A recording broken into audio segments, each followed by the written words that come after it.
Bom, vamos dar continuidade então.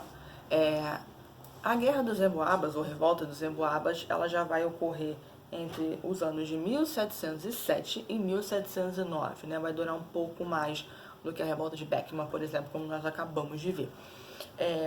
Mais ou menos no ano aí de 1693, volto a repetir para vocês, não tem necessidade, não se preocupem em gravar datas, tá? Eu só estou comentando as datas para vocês poderem se situar no tempo, certo? Então, mais ou menos aí por 1693, um paulista chamado Antônio Rodrigues Arzão, ele descobriu ouro perto de onde hoje é a cidade mineira de Sabará. Sabará é uma cidade, né, histórica de Minas Gerais, com Ouro Preto, Diamantina, São João del Rei, né, cidades importantes na história de Minas Gerais. Então, nos anos seguintes, a 1693, foram descobertas então novas minas de ouro, né, como você tem hoje Vila Rica, que é hoje, que é Ouro Preto, tá? E aí, tantas e tantas cidades, como eu falei aqui, Diamantina, por isso que o nome desse lugar é Minas Gerais, o nome do estado é Minas Gerais, por conta de tantas minas de ouro que foram encontradas nessa região. Bom, obviamente que essa notícia se espalhou com muita facilidade, se espalhou muito rápido, e aí é aquilo, né? Falar em ouro, riqueza, a ganância, né, toma conta da pessoa. Então, muitas pessoas, milhares de pessoas, de vários lugares, de várias condições sociais, simplesmente surgiram nessas cidades, né, nessas regiões de Minas Gerais.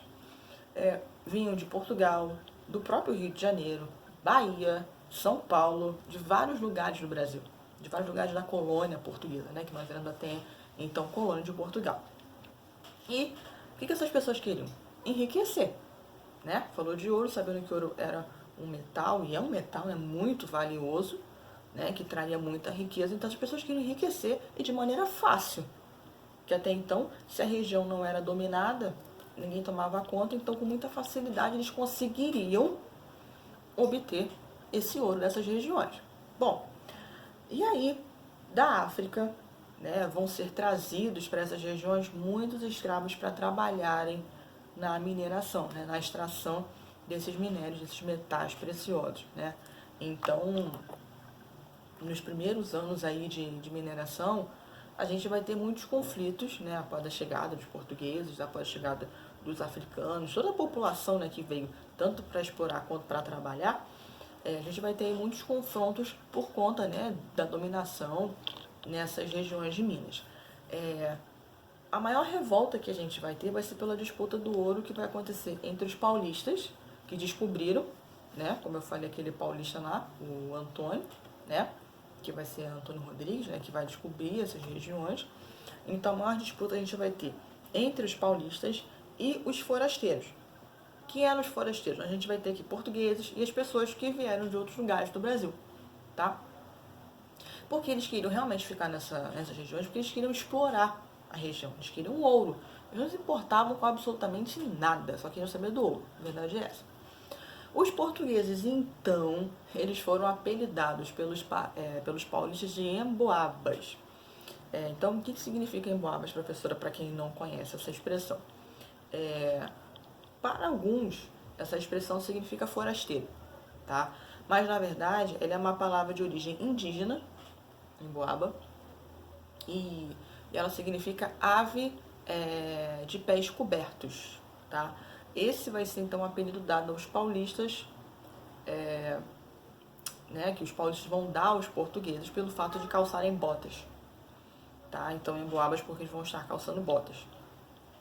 Traduzindo aí, né, desse significado que a palavra tem na linguagem indígena, tá? Então, aves de pés cobertos. Bom, esses forasteiros, então, os emboabas, vamos falar assim, né? Os emboabas, eles foram liderados por um comerciante português chamado Manuel Nunes Viana, e eles, então, foram proibidos de entrar nessas regiões, e aí eles vão reagir.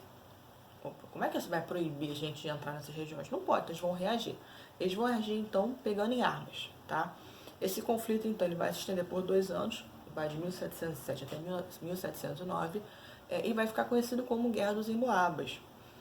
Durante esses conflitos, os emboabas, então, conseguiram, né, aclamar, né, colocar o Manuel Nunes como governador de todas as minas, então, de toda a região de Minas Gerais. Então ficou tudo nas mãos dele, né?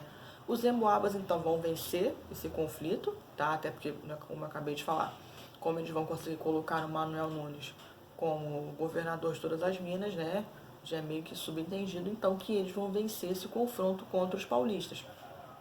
Então, para poder controlar melhor toda essa região, o governo português vai tomar algumas medidas, que são elas. Primeiro, vai mandar para o Rio de Janeiro, vai enviar aqui para o Rio de Janeiro um novo governador, tá? Porque até então a província do Rio de Janeiro, o Manuel então tomava conta, mas aí como ele foi para Minas Gerais para esse confronto, então ele agora vai ser responsável, né, pela região de Minas.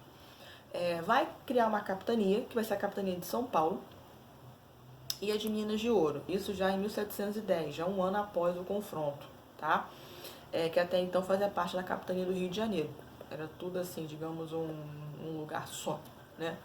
E ele vai também elevar os povoados que eram mais populosos da nova capitania, no caso da capitania de São Paulo, a condição de vila, né?